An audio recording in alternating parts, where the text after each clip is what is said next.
तो अगला जो हमारा मेथड है एक्सप्रेसिंग कंसंट्रेशन का वो होता है मोल फ्रैक्शन। क्या होता है? Mole fraction. अब नाम से ही मुझे पता चल रहा है कि ये क्या कह रहा है। ये मुझे कह रहा है कि ये क्या है, ये है मोल का फ्रैक्शन, मतलब अनुपात। मोल का फ्रैक्शन मोल फ्रैक्शन होता है। अब मोल का फ्रैक्शन क्या बताता है मुझे, ठीक है, और इससे मुझे क्या पता चलेगा, इन सब चीज़ों के बारे में मुझे पता करना है। पहले मैं इसकी डिफाइन लिख दूं, फिर मैं आपको एक्सप्लेन करूंगा कि मोल का फ्रैक्शन क्या कहता है। देखो ध्यान से सुनना, मोल फ्रैक्शन क्या होता है। मैं कहता हूं कि the ratio of number of moles of solute और solvent, the ratio of number of moles of solute or solvent to the total number of moles present in the solution is called mole fraction। इसे आप किस नाम से जानते हो? Mole fraction के नाम से जानते हो। मतलब क्या हुआ, मैंने आपसे कहा कि व्हाट इज मोल फ्रैक्शन, तो the ratio of number of moles of one component और यानी सॉल्यूट और solvent to the total number of moles present in the solution. मतलब एक कंपोनेंट के मोल्स और उसका रेशियो किसके साथ, जितने टोटल मोल्स हो उसके साथ, उसके रेशियो को क्या कहा जाता है? The ratio is simply termed as mole fraction. उसे आप क्या कहते हो? मोल फ्रैक्शन कहते हो। देखो मोल फ्रैक्शन को रिप्रेजेंट कई तरीके से किया जाता है। कुछ लोग इसे x से डिनोट करते हैं, कोई गलत नहीं होगा। कुछ लोग इसे जीटा से रिप्रेजेंट करते हैं, तब भी कोई गलत नहीं होगा। इवन कुछ लोग इसे ईटा से भी रिप्रेजेंट करते हैं। जीटा, ईटा और x, आप तीनों में से किसी से भी कर लीजिए, कोई गलत नहीं होगा। मेजॉरिटी बुक्स इसे जीटा से रिप्रेजेंट करती हैं, तो हम इसे जीटा से रिप्रेजेंट करने की कोशिश करेंगे। और कुछ बुक्स में से x से भी रिप्रेजेंट किया तो x से भी हम रिप्रेजेंट कर सकते हैं। ईटा बहुत कम यूज़ होता है, तो क्योंकि कम यूज़ होता है तो इसलिए हम इसे अवॉइड करेंगे। जीटा और एक्स का यूज़ हम ज़्यादा करेंगे मोल फ्रैक्शन को रिप्रेजेंट करने के लिए। तो mole fraction is represented by zeta. इसको आप किससे रिप्रेजेंट करते हो? जीटा से रिप्रेजेंट करते हो। अब देखो क्या हुआ, तो मैंने कहा कि the ratio of number of moles of solute और solvent to the total number of moles present in the solution is called as mole fraction. मैंने कहा कि मोल फ्रैक्शन क्या है, तो ratio of number of moles of solute और solvent है। मान लो किसी सॉल्यूशन में किसके मोल्स? सॉल्यूट के मोल्स। मैंने आपको पहले ही बताया है कि आप सॉल्यूट को रिप्रेजेंट करोगे B से, सॉल्यूट के मोल्स NB हैं, और सॉल्वेंट को रिप्रेजेंट करोगे A से, तो सॉल्वेंट के मोल्स NA है। ठीक है, सॉल्वेंट के मोल्स Na है और सॉल्यूट के मोल्स NB है। अब वो मुझसे कह रहा है कि what is the mole fraction of A, यानी आपको बताना है कि टोटल मोल्स में से कितना हिस्सा, कितना फ्रैक्शन कौन ऑक्यूपाई कर रहा है? A ऑक्यूपाई कर रहा है। तो मैं लिखूंगा जीटा A। ठीक, अब मैंने कहा कि mole fraction of any component किसके बराबर होता है? तो हम कहते हैं कि the ratio of number of moles of solute और सॉल्वेंट। तुम सॉल्वेंट का निकाल रहे हो तो किसके मोल्स लिखोगे? सॉल्वेंट के moles, upon total number of moles. Total number of moles किसके बराबर होगा? Na plus NB। ऑब्वियस ही बात है कि अगर मैं टोटल मोल्स लिखना चाहूंगा तो टोटल मोल्स में किसके बराबर लिखूंगा? Na प्लस NB के बराबर लिखूंगा। और जीटा A किसके बराबर आ गया? Na अपॉन के Na प्लस NB के बराबर आ गया। सिंपल है, कॉन्सेप्ट दिमाग में बिठाओ। बहुत सिंपल सी बात कह रहा है। क्या कह रहा है कि व्हाट इज मोल फ्रैक्शन? तो मैंने आपसे कहा कि the ratio of number of moles of solute और solvent to the total number of moles present in the solution is called as mole fraction. जो भी रेशियो होता है किसका? मोल्स ऑफ सॉल्यूट और सॉल्वेंट का to the total number of moles present in the solution, वो क्या कहलाता है? मोल फ्रैक्शन कहलाता है। तो जीटा A किसके बराबर हो गया? Na अपॉन के Na प्लस NB के बराबर हो गया। जीटा B किसके बराबर हो गया? NB अपॉन के Na प्लस के NB के बराबर हो गया। सिंपल कॉन्सेप्ट था। मैंने आपसे कहा कि व्हाट इज मोल फ्रैक्शन, तो the ratio of number of moles of solute और solvent to the total number of moles present in the solution is called as mole fraction. Solute या solvent के moles का ratio निकालना है मुझे। Solute या solvent के मोल्स का रेशियो किसके साथ? टोटल नंबर ऑफ मोल्स के साथ। ही क्या कहलाता है? Mole fraction. This is mole fraction of A, this is mole fraction of B।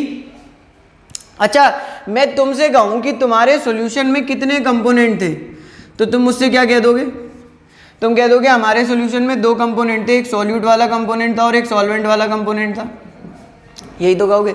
मैं कहूँ दोनों के मोल फ्रैक्शन को ऐड कर दो, जरा कर देना, जीटा ए और जीटा बी को ऐड करो, करना तो एन ए अपॉन के एन ए प्लस के एन बी और प्लस के एन बी अपॉन के एन ए प्लस के N B.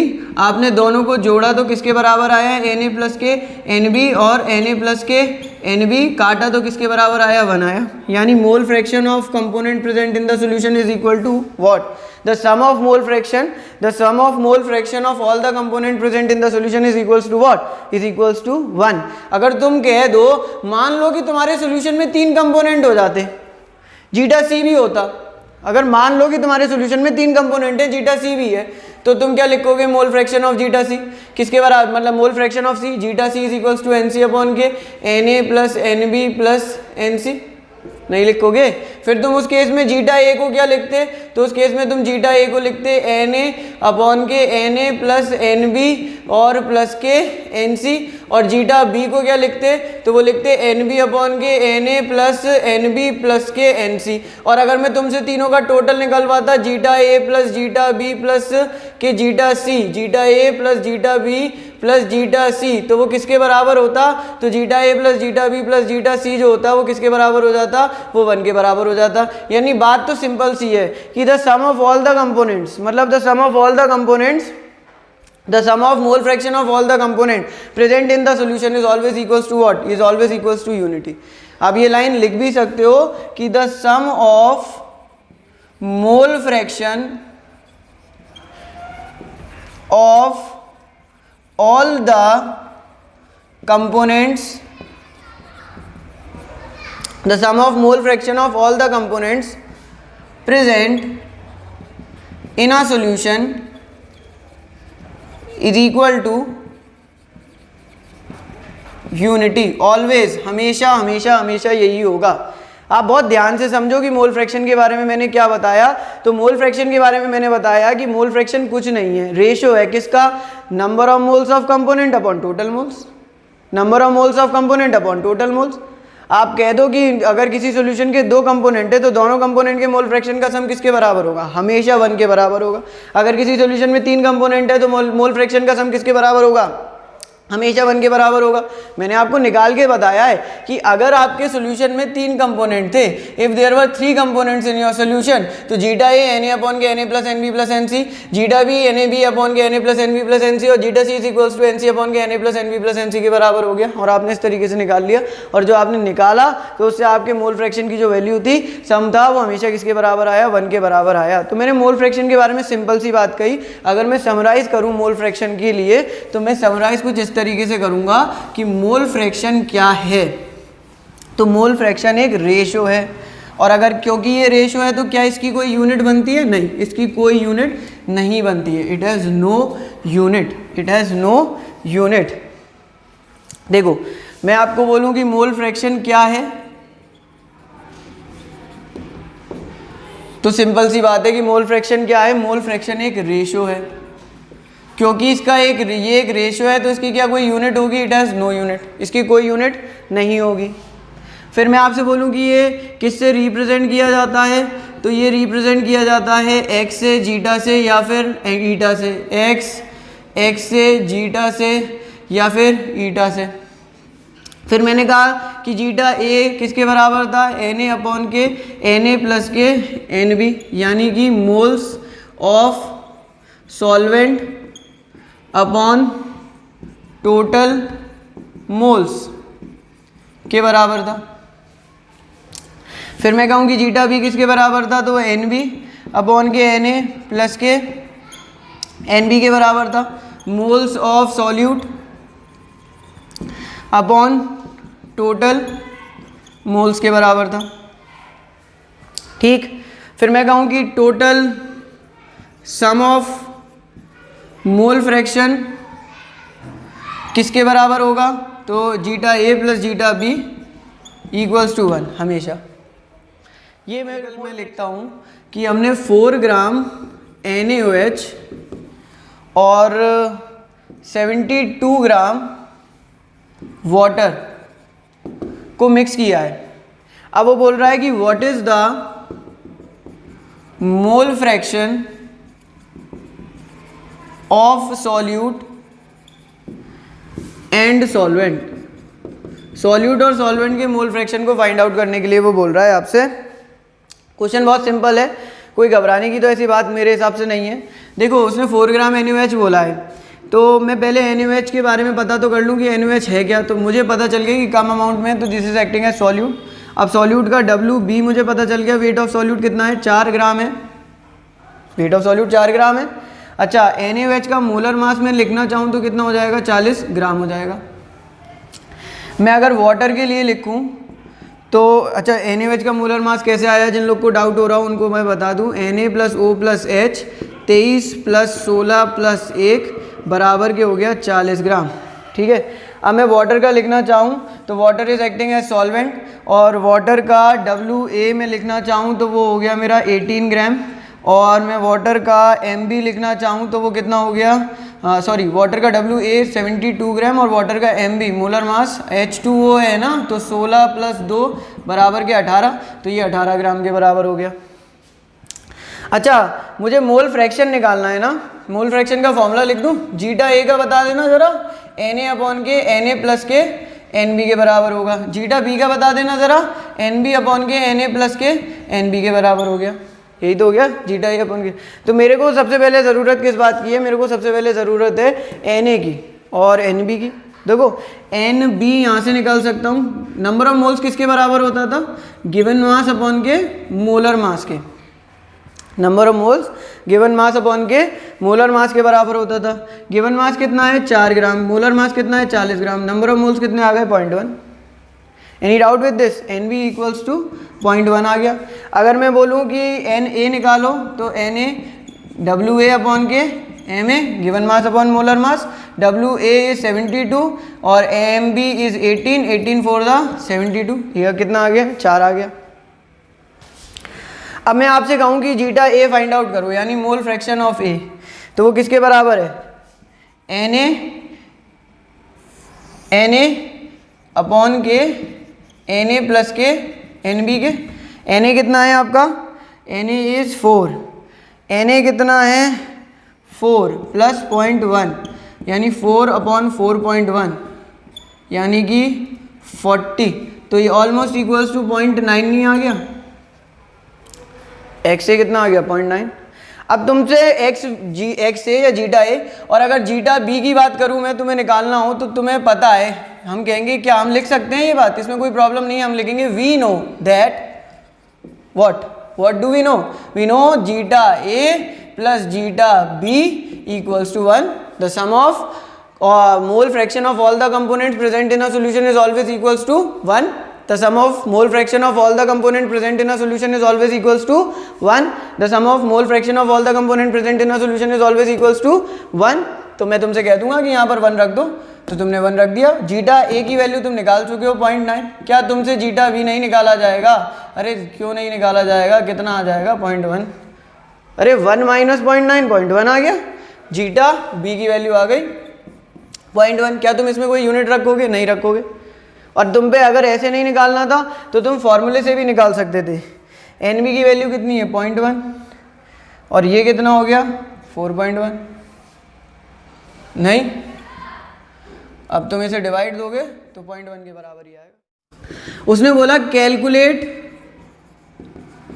The mole fraction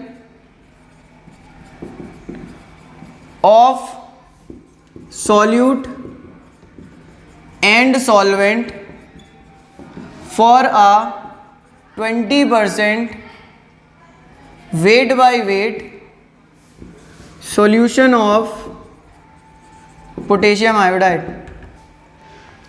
उसने बोला है कि आपको मोल फ्रैक्शन फाइंड आउट करना है सॉल्यूट और सॉल्वेंट का, और सॉल्यूशन जो है वो कैसा है 20% है कंसंट्रेटेड वेट बाय वेट के टर्म्स में। यू नो कि आपको वेट बाय वेट % दे रखी है, तो आप क्या लिखोगे, आप लिखोगे कि let the mass of solution be 100 gram, नहीं मैंने WS कंसीडर किया कितना 100 ग्राम, यहाँ से लिख दूँ वहाँ तक जाएगा ना, तो WS कितना हो गया 100 ग्राम। खुद सोचो, हमने बोला ही है परसेंटेज के केस में 100 ग्राम ही तो मानते हो। WB बता देना, तो तुम बता दोगे अब तो पता चल गया होगा कि कितना रखते हैं, बार बार रख रहे हैं हम, तो 20 ग्राम हो गया। अगर मैं तुमसे कह दूँगी WA बता देना, तुम बता दोगे 80 ग्राम हो गया। तुम्हें तो MB भी पता चल जाएगा, MB लिखोगे तो K + I का मास। अब तो मैं 2 क्वेश्चन करा चुका हूँ इससे पहले वाले, 19K 39 और ये 127, ऐड किया तो कितना हो गया 166 ग्राम, MB आ गया। ये WS हो गया, ये WB हो गया, ये WA हो गया और ये MB हो गया। अब मेरे पास और कुछ नहीं है, अब मेरे पास सिर्फ एक चीज़ है, वो है जीटा निकालना। अच्छा ये बताओ कि जीटा A किसके बराबर होगा, Na/K Na + K NB। Zeta B किसके बराबर होगा, NB/K Na + K NB। Zeta A = Na/K Na + K NB और zeta B = NB/K Na + K NB के बराबर होगा। There should be no doubt in this part at least, ये तो फॉर्मूले वाला पार्ट है। अच्छा मेरे पास NB नहीं है, मेरे पास Na नहीं है, तो मुझे दोनों निकालना पड़ेगा। अब देखो सोल्यूशन है, तो ये सोल्यूशन किस में माना जाएगा, वाटर में माना जाएगा। अगर उसने कुछ नहीं दिया तो फिर तो सोल्यूशन वाटर में ही मानते हैं हम, एक्वस ही अज्यूम करते हैं, वरना उसे लीगली तो उसे यहाँ बोलना चाहिए था कि calculate the mole fraction of solute in solvent for 20% weight by weight aqueous solution. But if it is not mention in the question then there is no other possibility कि आप कुछ और ले सको, आपको वाटर ही कंसिडर करना पड़ेगा, you have to consider water. तो मैं मान लेता हूँ कि मेरा क्या कहते हैं MA कितना हो जाएगा, यहीं लिख दूँ, MA वाटर है H + 2H + O 18 ग्राम। अब यहाँ पर तुमसे मैं क्या कहूँगा, सबसे पहले Na और NB निकालो। Na निकालना ज़रा, WA/K MA। अब कहोगे ये कहाँ से फॉर्मूला आया, अबे नंबर ऑफ मोल्स किसके बराबर होता है, गिवन मास अपॉन के मोलर मास के, तो गिवन मास अपॉन मोलर मास रख दिया। अब मैं तुमसे कहूँ कि WA गिवन मास अपॉन के मोलर मास है, WA एक्चुअल में किसके बराबर है, तो ये 80 के बराबर है। MA एक्चुअल में किसके बराबर है, 166 के बराबर है।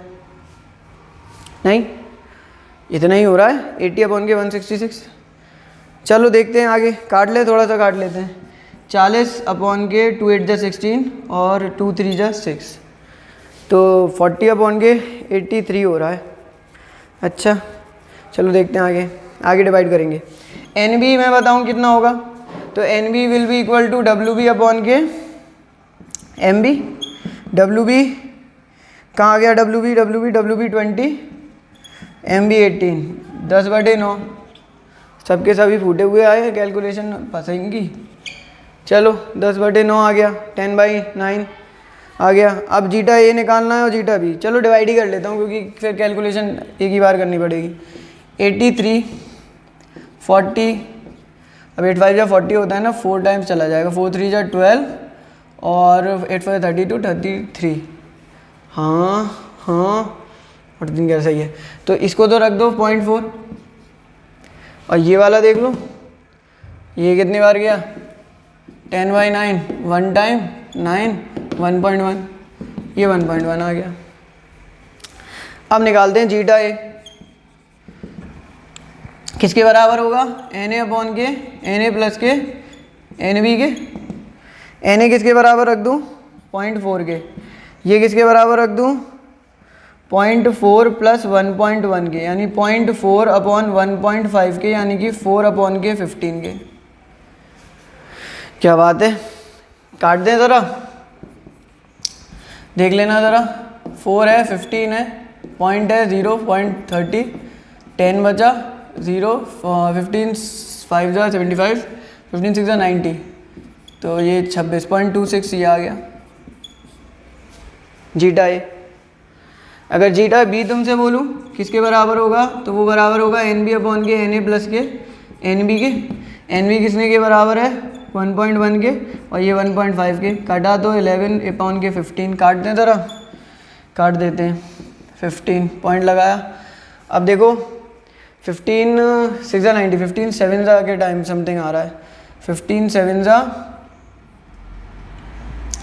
105, 5 बार बचा तो कितना होगा, 15 3 = 45 है ना, तो that is comes out to be 0.73।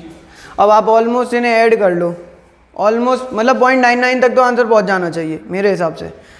देखो 0.73 प्लस 0.26 6 3 9 7 2 9 0.99। अब 0.1 का डिफरेंस इसलिए आ रहा है क्योंकि अगर आप आगे कैलकुलेशन करते तो वो भी क्या हो जाता, क्लियर हो जाता। वो आगे कैलकुलेशन करते तो ज़रूर यहाँ पर एक वैल्यू बढ़ती और वो आगे की कैलकुलेशन को। ग्राम इक्विवेलेंट और इक्विवेलेंट कॉन्सेप्ट, इक्विवेलेंट कॉन्सेप्ट कह लो या आप इसे ग्राम इक्विवेलेंट का कॉन्सेप्ट कह सकते हो। बहुत आराम से समझना जो मैं बताने वाला हूँ, ठीक है। Very simple thing it is. देखो एक रिएक्शन मैंने लिखी N2 plus H2 gives NH3, ठीक है।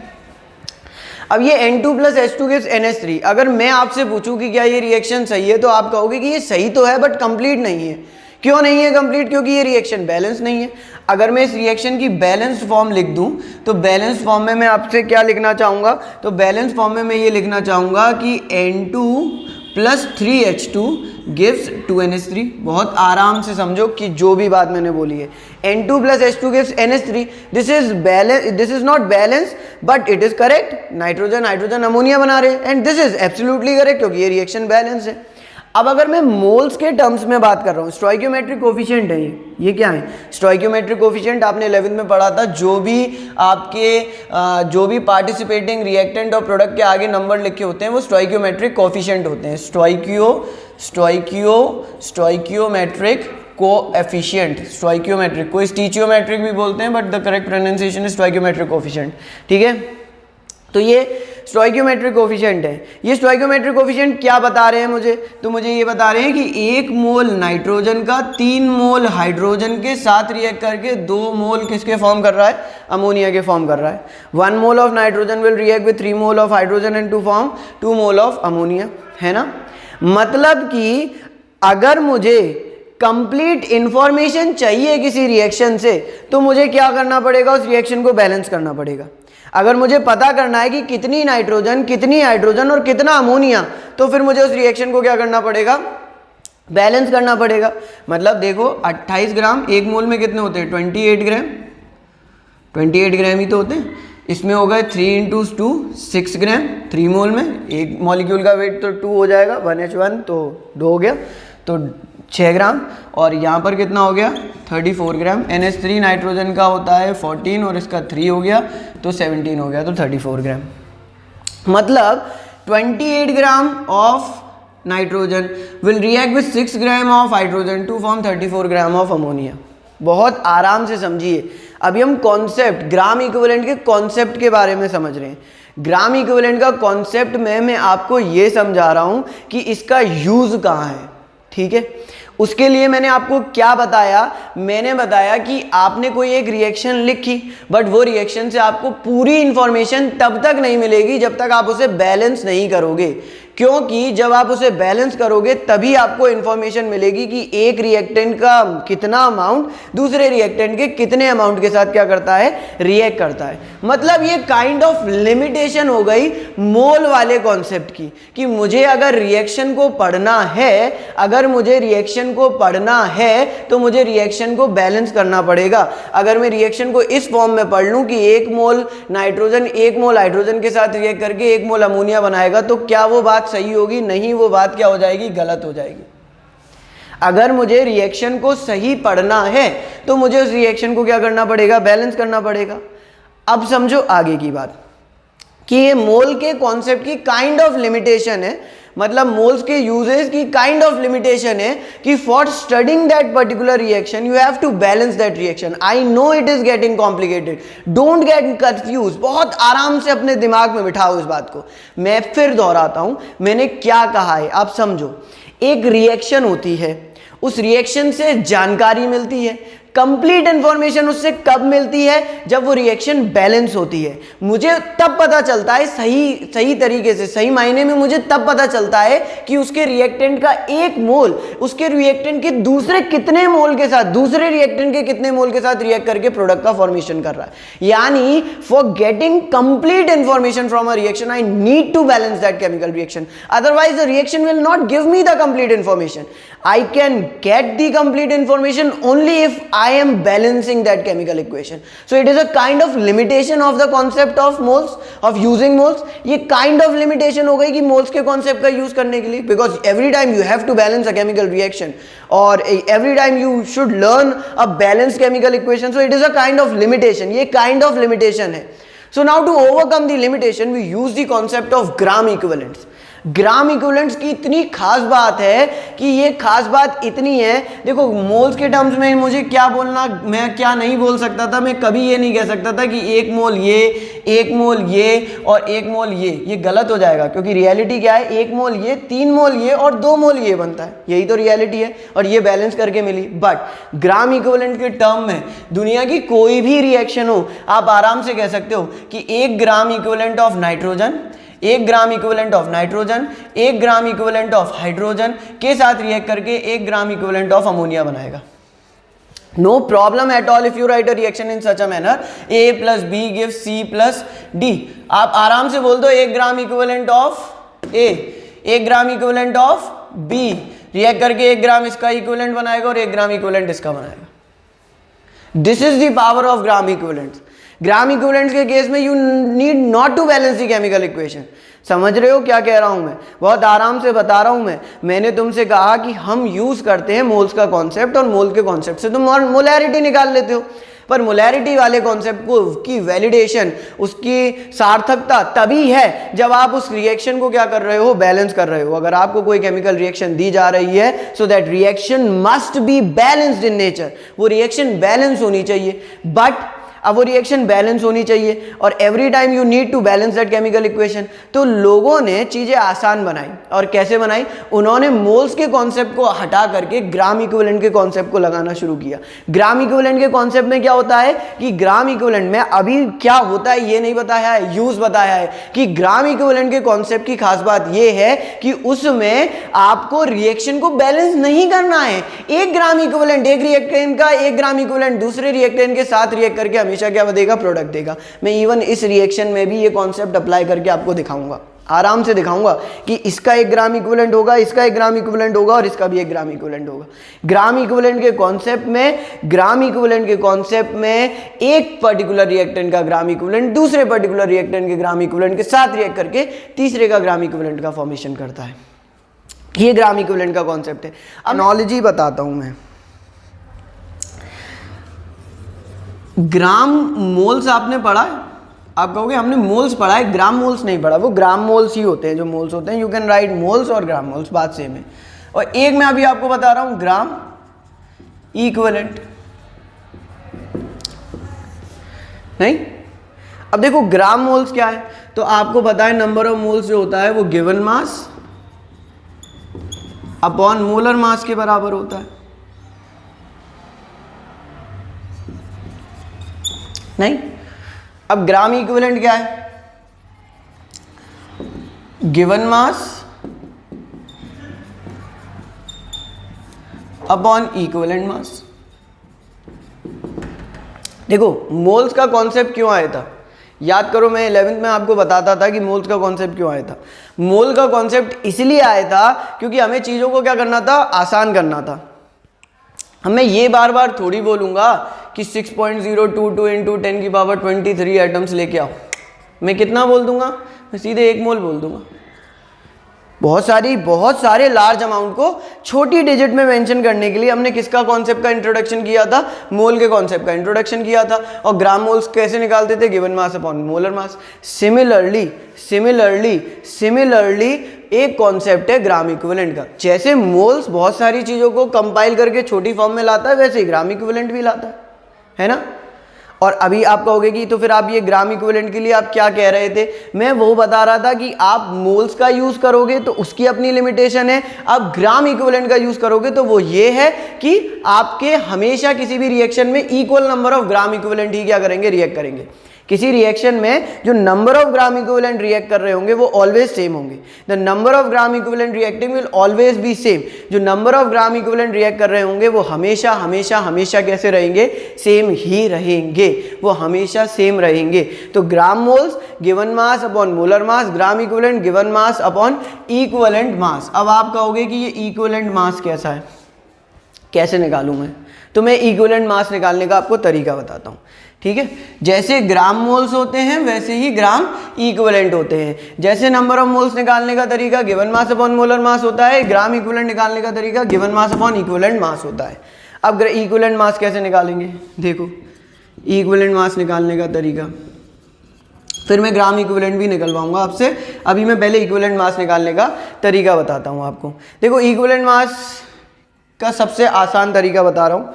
इक्विवेलेंट मास का तरीका क्या होता है? तो इक्विवेलेंट मास का तरीका ये होता है कि equivalent mass is equals to molecular mass या molar mass upon N factor, also known as valency factor. कुछ लोग वैलेंस फैक्टर कहेंगे, कुछ लोग वैलेंसी फैक्टर कहेंगे, कुछ भी कह लो। Equivalent mass is equals to molar mass upon के एन फैक्टर और the valency factor. Equivalent mass equals to molar mass upon के एन फैक्टर और the valency factor. Equivalent mass equal to molar mass upon के N factor और the valency factor. कैसे आया ये? अभी देखो सबके लिए अलग अलग होगा इक्विवेलेंट मास निकालने का तरीका, but this is common formula. ये कॉमन फॉर्मूला है, बस एन फैक्टर चेंज होगा सबके लिए। जैसे इक्विवेलेंट मास ऑफ एसिड बताता हूँ। इक्विवेलेंट मास ऑफ एसिड, देखो आपको पता है इक्विवेलेंट मास निकालने का तरीका मोलर मास अपॉन के एन फैक्टर है, नहीं? एन फैक्टर यहां पर क्या है? एन फैक्टर यहां पर है basicity. Basicity, now what is basicity? बताओ क्या होता है? तो बेसिसिटी होता है number of replaceable H ion, number of replaceable H positive ion.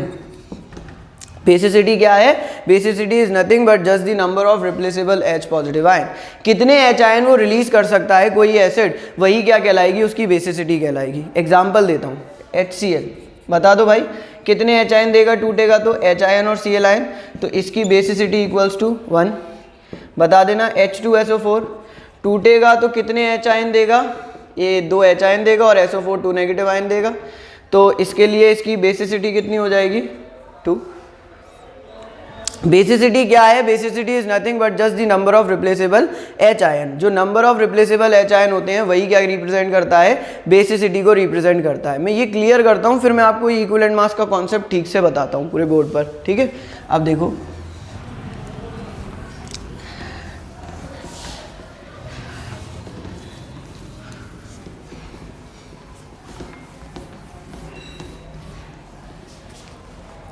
हम बात कर रहे हैं अबाउट इक्विवेलेंट मास, और मैं सबसे पहले इक्विवेलेंट मास किसका बताने पर आ गया हूं? एसिड का। मैंने आपको बताया कि इक्विवेलेंट मास का एक जनरल फॉर्मूला है, that is the molecular mass और मोलर वेट अपॉन के एन फैक्टर। अब मैंने कहा कि एसिड के लिए जो एन फैक्टर होगा वो एक्चुअल में क्या होगा? तो वो हो जाएगी उसकी बेसिसिटी। यानी इक्विवेलेंट मास किसके बराबर होगा? तो इक्विवेलेंट मास इसका बराबर के हो जाएगा मोलर मास अपॉन के बेसिसिटी। इक्विवेलेंट मास किसके बराबर हो जाएगा? तो equivalent mass will be equal to the molar mass upon basicity. Equivalent mass बराबर के हो जाएगा मोलर मास अपॉन के बेसिसिटी के। अब बेसिसिटी क्या हुई थी? तो अभी मैंने आपको बताया कि basicity is nothing but just the number of replaceable H ion, number of replaceable H positive ion होते हैं।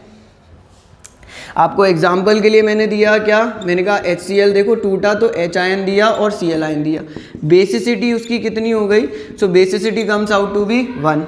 अगर मैं इसका इक्विवेलेंट मास निकालूं तो बताना कितना होगा? देखो क्लोरीन का होता है 35.5, हाइड्रोजन का होता है 1, तो ये हो गया 36.5 और बेसिसिटी कितनी है? बेसिसिटी 1 है, तो इक्विवेलेंट मास कितना हो गया इसका? 36.5 ग्राम। अगर मैं यही तुमसे H2SO4 के लिए कैलकुलेट करवाता तो तुम कहते कि ये 2 H आयन देगा और SO4 2 नेगेटिव आयन देगा, तो फिर तुम कहोगे कि इसकी बेसिसिटी कितनी होगी? तो इसकी बेसिसिटी 2 होगी। इसका इक्विवेलेंट मास कितना होगा? तो इसका इक्विवेलेंट मास जो होगा वो मोलर मास तो निकालना ही रह गया। अरे H2SO4 का याद करने के लिए बोला था, 98 और इसका हो गया 2, तो देखो 49 हो गया। याद रखना, बाद में मैं इस चीज़ को एक्सप्लेन ज़रूर करूँगा, कि क्यों मैं ग्राम इक्विवेलेंट का कॉन्सेप्ट यूज़ कर रहा हूँ, आराम से करूँगा, ठीक है। वो कैसे बराबर होंगे, मैं अभी बोल के आया था ना नाइट्रोजन और हाइड्रोजन वाले केस में, कि मैं बाद में प्रूफ भी करूँगा कि कैसे इक्वल ग्राम इक्विवेलेंट ही रिएक्ट करते हैं, तो मैं इस चीज़ को प्रूफ करूँगा, ठीक है। तो इक्विवेलेंट मास जो हो गया वो 49 ग्राम के बराबर हो गया इसका, है, बिल्कुल हो गया। अच्छा, तुमसे मैं कह दूँ ये एसिड है H3PO3 H3PO2, ठीक है।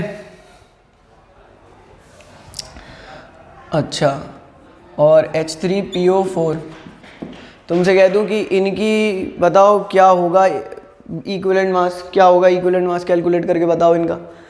तो देखो यहाँ पर तो आपको पता है कि ये स्ट्रॉन्ग एसिड है तो ये कंप्लीटली क्या होंगे, फर्निश होंगे, डिसोसिएट होंगे। ये भी स्ट्रॉन्ग एसिड है तो कंप्लीटली डिसोसिएट होंगे। These are not strong acids, तो ये कंप्लीटली डिसोसिएट नहीं होंगे। तो इनके लिए अगर आपको इनका स्ट्रक्चर पता है तो आप देखो, ऐसे तो आपको 3 हाइड्रोजन दिख रहे हैं, तो इन सब की बेसिसिटी तुम सीधे क्या मार के आओगे, 3 मार के आओगे। और जैसे तुम 3 मार के आओगे वो तुम्हें मार देगा, बिल्कुल मार देगा, क्योंकि H3PO4 H3PO3 और H3PO2 इनके अंदर आपको स्ट्रक्चर पता होना चाहिए। देखो कैसे स्ट्रक्चर, देखो P है, डबल बॉन्ड के साथ एक ऑक्सीजन है, एक O है, एक O है, एक O है, और इनसे एक हाइड्रोजन और एक हाइड्रोजन। देखो P है, ये इनका स्ट्रक्चर, डबल बॉन्ड से एक ऑक्सीजन है, एक O है, एक O है, एक O है, नहीं एक O नहीं है, एक हाइड्रोजन है, एक हाइड्रोजन है और एक हाइड्रोजन है। अब इनका स्ट्रक्चर P है, डबल बॉन्ड के साथ एक O है, यहाँ पर एक O है और यहाँ पर एक H है, यहाँ पर एक H है, यहाँ पर एक H है, 3 H हो गए। अब आप बहुत ध्यान से देखिएगा क्या बताना चाह रहा हूँ। बताना बस इतना चाह रहा हूँ मैं कि यहाँ पर ऑक्सीजन एक मोर इलेक्ट्रोनेगेटिव एटम है compare to hydrogen. Oxygen is very largely electronegative. Since it is very largely electronegative, तो ये ऑक्सीजन जो होगा वो इन हाइड्रोजन के इलेक्ट्रॉन्स को अपनी ओर खींचेगा। और ये कितने H आयन फर्निश कर पाएंगे, 3 H आयन फर्निश कर पाएंगे। जब ये 3 H आयन फर्निश कर पाएंगे तो इनकी बेसिसिटी कितनी निकल के आएगी, तो इनकी बेसिसिटी जो होगी वो निकल के आएगी 3। बहुत आराम से समझो कि यहाँ पर ये 3 ऑक्सीजन थे, ये तीनों ऑक्सीजन जो थे उन्होंने तीनों ऑक्सीजनों ने तीनों हाइड्रोजन के इलेक्ट्रॉन को खींचा और क्या फर्निश कर दिए, क्या रिलीज कर दिए H आयन। तो बेसिसिटी कितनी आ गई, 3 आ गई। यहाँ पर देखो, यहाँ पर ये भी रिलीज हो जाएगा क्योंकि ऑक्सीजन मोर इलेक्ट्रोनेगेटिव है, ये भी रिलीज हो जाएगा क्योंकि ऑक्सीजन मोर इलेक्ट्रोनेगेटिव है। बट फॉस्फोरस कोई इतनी पावर थोड़ी रखता है कि वो हाइड्रोजन के इलेक्ट्रॉन को अपनी तरफ खींच ले। मतलब फॉस्फोरस उसके हाइड्रोजन को इलेक्ट्रॉन को देखेगा और हाइड्रोजन अपने इलेक्ट्रॉन को देखेगा और फॉस्फोरस से बोलेगा क्या भैया अपने से मतलब रखो। तो फॉस्फोरस हाइड्रोजन के इलेक्ट्रॉन को नहीं ले पाएगा। बट अगर ऑक्सीजन हाइड्रोजन के इलेक्ट्रॉन को देखेगा और जैसे ही वो देखेगा तो हाइड्रोजन अपने इलेक्ट्रॉन छोड़ करके तुरंत क्या हो जाएगा, अलग हो जाएगा, ले लो भाई तुम्हारे ही हैं। तो यहाँ पर ये दोनों इलेक्ट्रॉन खींच लेंगे और कितने H आयन फर्निश हो जाएंगे, 2 H आयन फर्निश हो जाएंगे। जब 2 H आयन फर्निश हो जाएंगे तो बेसिसिटी कितनी हो जाएगी, यहाँ पर 2 हो जाएगी।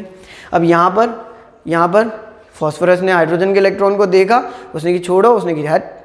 यहाँ पर देखा, उसने की छोड़ो, उसने की हट। फिर उसने कही यहाँ पर ऑक्सीजन ने देखा, उसने की लो तुरंत। तो यहाँ पर कितने H आयन फर्निश हुए, 1। और बेसिसिटी कितनी आई, तो बेसिसिटी कितनी आई, 1 आई। आपको तीनों में 3 हाइड्रोजन दिख रहे थे बट तीनों में बेसिसिटी कितनी आ रही थी, डिफरेंट आ रही थी। और तीनों के जो आप इक्विवेलेंट मास निकालोगे, अब इक्विवेलेंट मास आपको पता चल जाएंगे। आप इन सब के मोलर मास को ऐड करिएगा और उनकी बेसिसिटी से क्या कर दीजिएगा, डिवाइड कर दीजिएगा। सिंपल कॉन्सेप्ट है कि एसिड के केस में इक्विवेलेंट मास जो होगा वो बराबर के होगा मोलर मास अपॉन के बेसिसिटी के। और ये सब हम क्यों पढ़ रहे हैं, क्योंकि हमें क्या निकालना है, ग्राम इक्विवेलेंट। और ग्राम इक्विवेलेंट निकालने के लिए मुझे किसके बारे में पता होना चाहिए, तो मुझे पता होना चाहिए about the given mass which will be provided to me। Given mass provide होगा और मुझे पता होना चाहिए, गिवन मास मुझे प्रोवाइड होगा और मुझे पता होना चाहिए अबाउट द इक्विवेलेंट मास। तो we are learning about the concept of equivalent mass. हम इक्विवेलेंट मास के कॉन्सेप्ट के बारे में ही सीख रहे हैं। हम इक्विवेलेंट मास के कॉन्सेप्ट के बारे में सीख रहे हैं कि इक्विवेलेंट मास कैसे कैसे फाइंड आउट किया जा सकता है।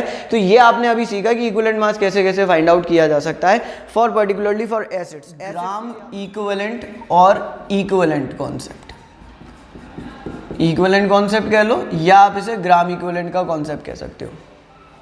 बहुत आराम से समझना जो मैं बताने वाला हूँ, ठीक है। Very simple thing it is. देखो एक रिएक्शन मैंने लिखी N2 + H2 गिव्स NH3, ठीक है। अब ये N2 plus H2 gives NH3। अगर मैं आपसे पूछूं कि क्या ये रिएक्शन सही है, तो आप कहोगे कि ये सही तो है बट कंप्लीट नहीं है। क्यों नहीं है कंप्लीट? क्योंकि ये रिएक्शन बैलेंस नहीं है। अगर मैं इस रिएक्शन की बैलेंस्ड फॉर्म लिख दूं, तो बैलेंस्ड फॉर्म में मैं आपसे क्या लिखना चाहूँगा? तो बैलेंस्ड फॉर्म में मैं ये लिखना चाहूँगा कि N2 plus 3H2 gives 2NH3। बहुत आराम से समझो कि जो भी बात मैंने बोली है, N2 plus H2 gives NH3। This is not balance but it is correct. Nitrogen hydrogen ammonia बना रहे हैं and this is absolutely correct क्योंकि ये रिएक्शन बैलेंस है। अब अगर मैं मोल्स के टर्म्स में बात कर रहा हूँ, स्टोइकियोमेट्रिक कोफिशिएंट है ये क्या है? स्टोइकियोमेट्रिक कोफिशिएंट आपने 11th में पढ़ा था। जो भी पार्टिसिपेटिंग रिएक्टेंट और प्रोडक्ट के आगे नंबर लिखे होते हैं वो स्टोइकियोमेट्रिक कोफिशिएंट होते हैं। स्टोइकियोमेट्रिक कोएफिशिएंट, स्टोइकियोमेट्रिक, कोई स्टीचियोमेट्रिक भी बोलते हैं but the correct pronunciation is stoichiometric coefficient. ठीक है, तो ये स्टोइकियोमेट्रिक कोफिशिएंट है। ये स्टोइकियोमेट्रिक कोफिशिएंट क्या बता रहे हैं मुझे? तो मुझे ये बता रहे हैं कि 1 मोल नाइट्रोजन का 3 मोल हाइड्रोजन के साथ रिएक्ट करके 2 मोल किसके फॉर्म कर रहा है? अमोनिया के फॉर्म कर रहा है। 1 mole of nitrogen will react with 3 mole of hydrogen and to form 2 mole of ammonia, है ना? मतलब कि अगर मुझे कंप्लीट इंफॉर्मेशन चाहिए किसी रिएक्शन से, तो मुझे क्या करना पड़ेगा? उस रिएक्शन को बैलेंस करना पड़ेगा। अगर मुझे पता करना है कि कितनी नाइट्रोजन, कितनी हाइड्रोजन और कितना अमोनिया, तो फिर मुझे उस रिएक्शन को क्या करना पड़ेगा? बैलेंस करना पड़ेगा। मतलब देखो 28 ग्राम 1 मोल में कितने होते हैं? 28 ग्राम, 28 ग्राम ही तो होते हैं। इसमें हो गए 3 × 2 6 ग्राम 3 मोल में। एक मॉलिक्यूल का वेट तो 2 हो जाएगा, 1H1 तो 2 हो गया, तो 6 ग्राम। और यहाँ पर कितना हो गया? 34 ग्राम। NH3 नाइट्रोजन का होता है 14 और इसका 3 हो गया तो 17 हो गया, तो 34 ग्राम। मतलब 28 gram of nitrogen will react with 6 gram of hydrogen to form 34 gram of ammonia. बहुत आराम से समझिए। अभी हम कॉन्सेप्ट, ग्राम इक्विवेलेंट के कॉन्सेप्ट के बारे में समझ रहे हैं। ग्राम इक्विवेलेंट का कॉन्सेप्ट में मैं आपको ये समझा रहा हूँ कि इसका यूज कहाँ है। ठीक है, उसके लिए मैंने आपको क्या बताया? मैंने बताया कि आपने कोई एक रिएक्शन लिखी, बट वो रिएक्शन से आपको पूरी इंफॉर्मेशन तब तक नहीं मिलेगी जब तक आप उसे बैलेंस नहीं करोगे। क्योंकि जब आप उसे बैलेंस करोगे तभी आपको इंफॉर्मेशन मिलेगी कि एक रिएक्टेंट का कितना अमाउंट दूसरे रिएक्टेंट के कितने अमाउंट के साथ क्या करता है? रिएक्ट करता है। मतलब ये काइंड ऑफ लिमिटेशन हो गई मोल वाले कॉन्सेप्ट की, कि मुझे अगर रिएक्शन को पढ़ना है, तो मुझे रिएक्शन को बैलेंस करना पड़ेगा। अगर मैं रिएक्शन को इस फॉर्म में पढ़ लूं कि 1 मोल नाइट्रोजन 1 मोल हाइड्रोजन के साथ रिएक्ट करके 1 मोल अमोनिया बनाएगा, तो क्या वो बात सही होगी? नहीं, वो बात क्या हो जाएगी? गलत हो जाएगी। अगर मुझे रिएक्शन को सही पढ़ना है तो मुझे उस रिएक्शन को क्या करना पड़ेगा? बैलेंस करना पड़ेगा। अब समझो आगे की बात कि ये मोल के कॉन्सेप्ट की काइंड ऑफ लिमिटेशन है। मतलब मोल्स के यूजेस की काइंड ऑफ लिमिटेशन है कि for studying that particular reaction you have to balance that reaction. I know it is getting complicated, don't get confuse. बहुत आराम से अपने दिमाग में बिठाओ इस बात को। मैं फिर दोहराता हूं मैंने क्या कहा है, आप समझो। एक रिएक्शन होती है, उस रिएक्शन से जानकारी मिलती है। कंप्लीट इंफॉर्मेशन उससे कब मिलती है? जब वो रिएक्शन बैलेंस होती है। मुझे तब पता चलता है सही तरीके से, सही मायने में मुझे तब पता चलता है कि उसके रिएक्टेंट का 1 मोल उसके रिएक्टेंट के दूसरे कितने मोल के साथ, दूसरे रिएक्टेंट के कितने मोल के साथ रिएक्ट करके प्रोडक्ट का फॉर्मेशन कर रहा है। यानी for getting complete information from a reaction I need to balance that chemical reaction, otherwise the reaction will not give me the complete information. I can get the complete information only if I am balancing that chemical equation. So it is a kind of limitation of the concept of moles, of using moles. ये kind of limitation हो गई कि moles के concept का use करने के लिए, because every time you have to balance a chemical reaction or every time you should learn a balanced chemical equation. So it is a kind of limitation. ये kind of limitation है. So now to overcome the limitation we use the concept of gram equivalents. Gram equivalents की इतनी खास बात है कि ये खास बात इतनी है, देखो मोल्स के टर्म्स में मुझे क्या बोलना, मैं क्या नहीं बोल सकता था, मैं कभी ये नहीं कह सकता था कि 1 मोल ये, 1 मोल ये और 1 मोल ये गलत हो जाएगा, क्योंकि रियलिटी क्या है, 1 मोल ये, 3 मोल ये और 2 मोल ये बनता है, यही तो रियलिटी है, और ये बैलेंस करके मिली। बट ग्राम इक्विवेलेंट के टर्म में दुनिया की कोई भी रिएक्शन हो, आप आराम से कह सकते हो कि 1 gram equivalent of nitrogen, 1 gram equivalent of nitrogen, 1 gram equivalent of hydrogen के साथ रिएक्ट करके 1 ग्राम इक्विवेलेंट ऑफ अमोनिया बनाएगा। No problem at all if you write a reaction in such a manner, A plus B gives C plus D। आप आराम से बोल दो 1 gram equivalent of A, 1 gram equivalent of B, react करके 1 ग्राम इसका equivalent बनाएगा और 1 ग्राम इक्विवेलेंट इसका बनाएगा। This is the power of gram equivalents. Gram equivalents के केस में you need not to balance the chemical equation. समझ रहे हो क्या कह रहा हूं मैं? बहुत आराम से बता रहा हूं मैं। मैंने तुमसे कहा कि हम यूज करते हैं मोल्स का कॉन्सेप्ट, और मोल के कॉन्सेप्ट से तुम मोलैरिटी निकाल लेते हो, पर मोलैरिटी वाले कॉन्सेप्ट को की वैलिडेशन, उसकी सार्थकता तभी है जब आप उस रिएक्शन को क्या कर रहे हो, बैलेंस कर रहे हो। अगर आपको कोई केमिकल रिएक्शन दी जा रही है, so that reaction must be balanced in nature, वो रिएक्शन बैलेंस होनी चाहिए। बट अब वो रिएक्शन बैलेंस होनी चाहिए, और every time you need to balance that chemical equation. तो लोगों ने चीजें आसान बनाई, और कैसे बनाई? उन्होंने मोल्स के कॉन्सेप्ट को हटा करके ग्राम इक्विवेलेंट के कॉन्सेप्ट को लगाना शुरू किया। ग्राम इक्विवेलेंट के कॉन्सेप्ट में क्या होता है कि ग्राम इक्विवेलेंट में अभी क्या होता है ये नहीं बताया है, यूज बताया है कि ग्राम इक्विवेलेंट के कॉन्सेप्ट की खास बात ये है कि उसमें आपको रिएक्शन को बैलेंस नहीं करना है। 1 ग्राम इक्विवेलेंट एक रिएक्टेंट का, 1 ग्राम इक्विवेलेंट दूसरे रिएक्टेंट के साथ रिएक्ट करके हमेशा क्या देगा, प्रोडक्ट देगा। मैं इवन इस रिएक्शन में भी ये कॉन्सेप्ट अप्लाई करके आपको दिखाऊंगा, आराम से दिखाऊंगा कि इसका 1 ग्राम इक्विवेलेंट होगा, इसका 1 ग्राम इक्विवेलेंट होगा, और इसका भी 1 ग्राम इक्विवेलेंट होगा। ग्राम इक्विवेलेंट के कॉन्सेप्ट में एक पर्टिकुलर रिएक्टेंट का ग्राम इक्विवेलेंट दूसरे पर्टिकुलर रिएक्टेंट के ग्राम इक्विवेलेंट के साथ रिएक्ट करके तीसरे का ग्राम इक्विवेलेंट का फॉर्मेशन करता है। ये ग्राम इक्विवेलेंट का कॉन्सेप्ट है।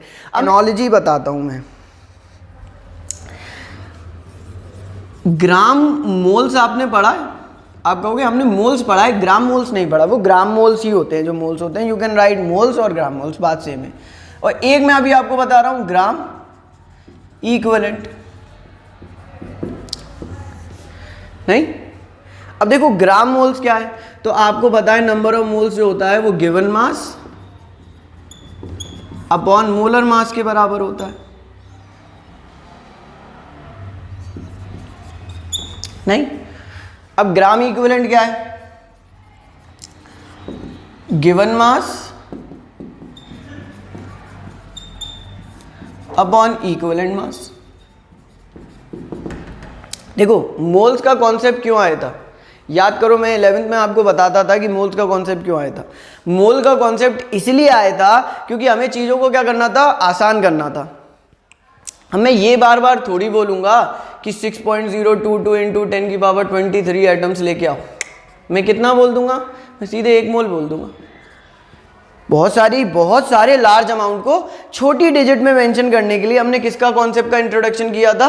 मोल के कॉन्सेप्ट का इंट्रोडक्शन किया था। और ग्राम मोल्स कैसे निकालते थे? गिवन मास अपॉन मोलर मास। सिमिलरली एक कॉन्सेप्ट है ग्राम इक्विवेलेंट का। जैसे मोल्स बहुत सारी चीजों को कंपाइल करके छोटी फॉर्म में लाता है, वैसे ही ग्राम इक्विवेलेंट भी लाता है ना? और अभी आप कहोगे कि तो फिर आप ये ग्राम इक्विवेलेंट के लिए आप क्या कह रहे थे? मैं वो बता रहा था कि आप मोल्स का यूज करोगे तो उसकी अपनी लिमिटेशन है, आप ग्राम इक्विवेलेंट का यूज करोगे तो वो ये है कि आपके हमेशा किसी भी रिएक्शन में equal number of gram equivalent ही क्या करेंगे, रिएक्ट करेंगे। किसी रिएक्शन में जो number of gram equivalent react कर रहे होंगे वो ऑलवेज सेम होंगे। The number of gram equivalent reacting will always be same. जो number of gram equivalent react कर रहे होंगे वो हमेशा हमेशा हमेशा कैसे रहेंगे? सेम ही रहेंगे, वो हमेशा सेम रहेंगे। तो gram moles given mass upon molar mass, gram equivalent given mass upon equivalent mass. अब आप कहोगे कि ये इक्विवेलेंट मास कैसा है, कैसे निकालूं मैं? तो मैं इक्विवेलेंट मास निकालने का आपको तरीका बताता हूं, ठीक है?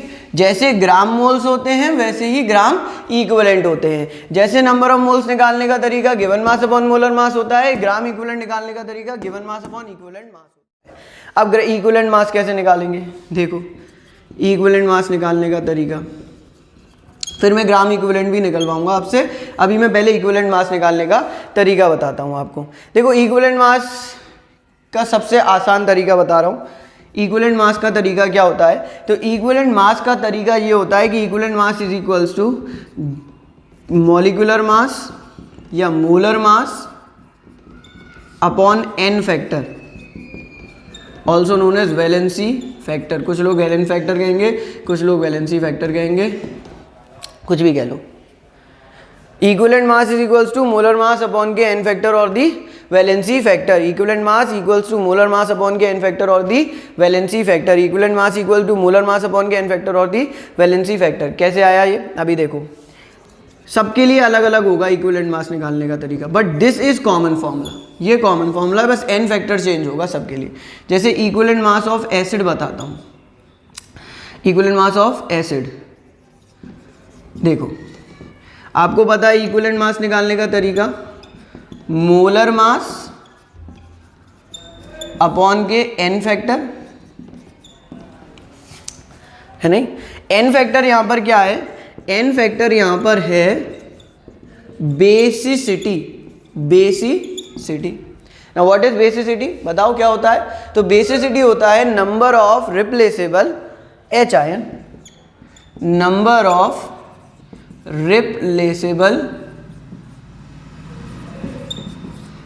H positive ion. बेसिसिटी क्या है, basicity is nothing but just the number of replaceable H positive ion. कितने H आयन वो रिलीज कर सकता है कोई एसिड, वही क्या कहलाएगी, उसकी बेसिसिटी कहलाएगी। एग्जांपल देता हूँ, HCl बता दो भाई कितने H आयन देगा टूटेगा तो, H आयन और Cl आयन, तो इसकी बेसिसिटी इक्वल्स टू 1। बता देना H2SO4 टूटेगा तो कितने H आयन देगा, ये 2 H आयन देगा और SO4 2 नेगेटिव आयन देगा, तो इसके लिए इसकी बेसिसिटी कितनी हो जाएगी, 2। बेसिसिटी क्या है, basicity is nothing but just the number of replaceable H ion. जो number of replaceable H ion होते हैं वही क्या रिप्रेजेंट करता है, बेसिसिटी को रिप्रेजेंट करता है। मैं ये क्लियर करता हूँ, फिर मैं आपको इक्विवेलेंट मास का कॉन्सेप्ट ठीक से बताता हूँ पूरे बोर्ड पर, ठीक है। अब देखो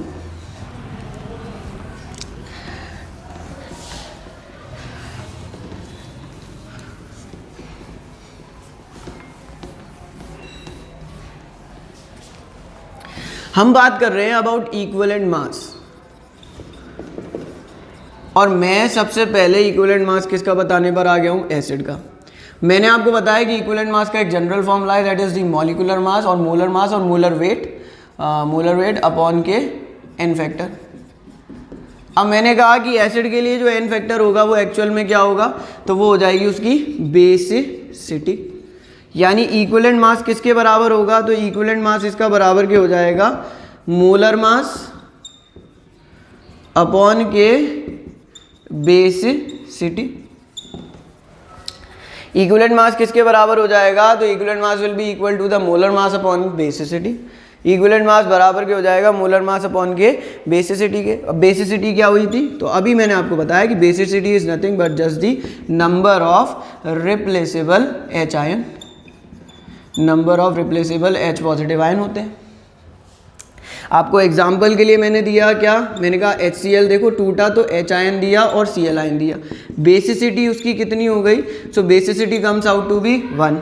अगर मैं इसका इक्विवेलेंट मास निकालूं तो बताना कितना होगा। देखो क्लोरीन का होता है 35.5, हाइड्रोजन का होता है 1, तो ये हो गया 36.5 और बेसिसिटी कितनी है, बेसिसिटी 1 है, तो इक्विवेलेंट मास कितना हो गया इसका 36.5 ग्राम।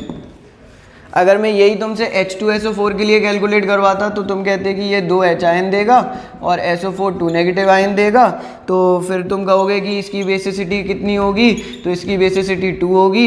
इसका इक्विवेलेंट मास कितना होगा, तो इसका इक्विवेलेंट मास जो होगा वो मोलर मास तो निकालना ही रह गया। अरे H2SO4 का याद करने के लिए बोला था, 98 और इसका हो गया 2, तो देखो 49 हो गया। याद रखना, बाद में मैं इस चीज़ को एक्सप्लेन ज़रूर करूँगा कि क्यों मैं ग्राम इक्विवेलेंट का कॉन्सेप्ट यूज़ कर रहा हूँ, आराम से करूँगा, ठीक है। वो कैसे बराबर होंगे, मैं अभी बोल के आया था ना नाइट्रोजन और हाइड्रोजन वाले केस में, कि मैं बाद में प्रूफ भी करूँगा कि कैसे इक्वल ग्राम इक्विवेलेंट ही रिएक्ट करते हैं, तो मैं इस चीज़ को प्रूफ करूँगा, ठीक है। तो इक्विवेलेंट मास जो हो गया वो 49 ग्राम के बराबर हो गया इसका, है बिल्कुल हो गया। अच्छा तुमसे मैं कह दूँ ये एसिड है H3PO3 H3PO2, ठीक है। अच्छा और H3PO4 तुमसे कह दूं कि इनकी बताओ क्या होगा इक्विवेलेंट मास, क्या होगा इक्विवेलेंट मास कैलकुलेट करके बताओ इनका। तो देखो यहाँ पर तो आपको पता है कि ये स्ट्रॉन्ग एसिड है तो ये कंप्लीटली क्या होंगे, फर्निश होंगे, डिसोसिएट होंगे। ये भी स्ट्रॉन्ग एसिड है तो कंप्लीटली डिसोसिएट होंगे। These are not strong acids, तो ये कंप्लीटली डिसोसिएट नहीं होंगे। तो इनके लिए अगर आपको इनका स्ट्रक्चर पता है तो आप देखो ऐसे तो आपको 3 हाइड्रोजन दिख रहे हैं, तो इन सब की बेसिसिटी तुम सीधे क्या मार के आओगे, 3 मार के आओगे। और जैसे तुम 3 मार के आओगे वो तुम्हें मार देगा, बिल्कुल मार देगा, क्योंकि H3PO4 H3PO3 और H3PO2 इनके अंदर आपको स्ट्रक्चर पता होना चाहिए। देखो कैसे स्ट्रक्चर, देखो P है, डबल बॉन्ड के साथ एक ऑक्सीजन है, एक O है, एक O है, एक O है, और इनसे एक हाइड्रोजन, एक हाइड्रोजन और एक हाइड्रोजन।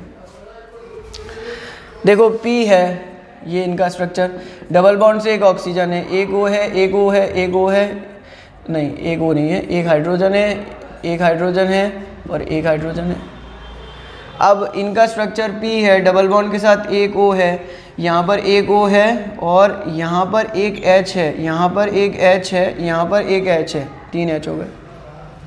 अब आप बहुत ध्यान से देखिएगा क्या बताना चाह रहा हूँ। बताना बस इतना चाह रहा हूँ मैं कि यहाँ पर ऑक्सीजन एक मोर इलेक्ट्रोनेगेटिव एटम है compare to hydrogen. Oxygen is very largely electronegative.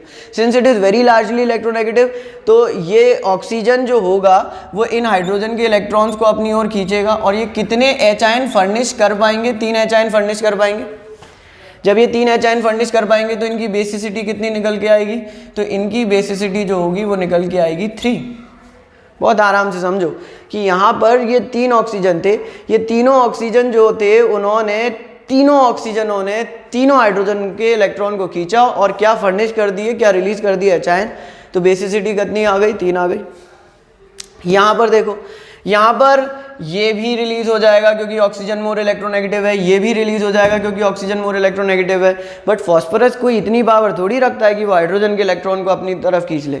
मतलब फॉस्फोरस उसके हाइड्रोजन को इलेक्ट्रॉन को देखेगा और हाइड्रोजन अपने इलेक्ट्रॉन को देखेगा और फॉस्फोरस से बोलेगा क्या भैया अपने से मतलब रखो।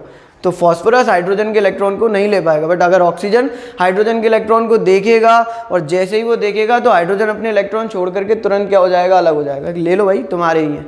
तो यहाँ पर ये दोनों इलेक्ट्रॉन खींच लेंगे और कितने H आयन फर्निश हो जाएंगे, 2 H आयन फर्निश हो जाएंगे। जब 2 H आयन फर्निश हो जाएंगे तो बेसिसिटी कितनी हो जाएगी, यहाँ पर 2 हो जाएगी। अब यहाँ पर फॉस्फोरस ने हाइड्रोजन के इलेक्ट्रॉन को देखा, उसने की छोड़ो, उसने की हट। यहाँ पर देखा, उसने की छोड़ो, उसने की हट। फिर उसने कही यहाँ पर ऑक्सीजन ने देखा, उसने की लो तुरंत। तो यहाँ पर कितने H आयन फर्निश हुए, 1। और बेसिसिटी कितनी आई, तो बेसिसिटी कितनी आई, 1 आई।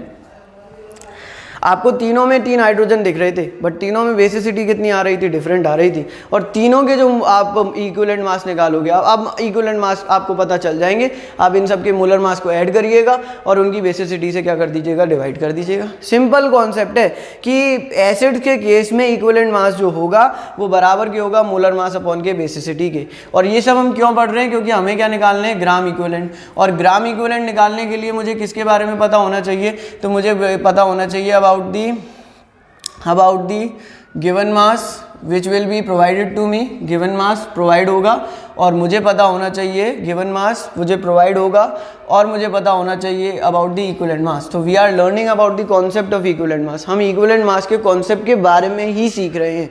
हम equivalent mass के कॉन्सेप्ट के बारे में सीख रहे हैं कि equivalent mass कैसे कैसे फाइंड आउट किया जा सकता है। तो ये आपने अभी सीखा कि equivalent mass कैसे कैसे फाइंड आउट किया जा सकता है फॉर पर्टिकुलरली फॉर एसिड्स के लिए आपने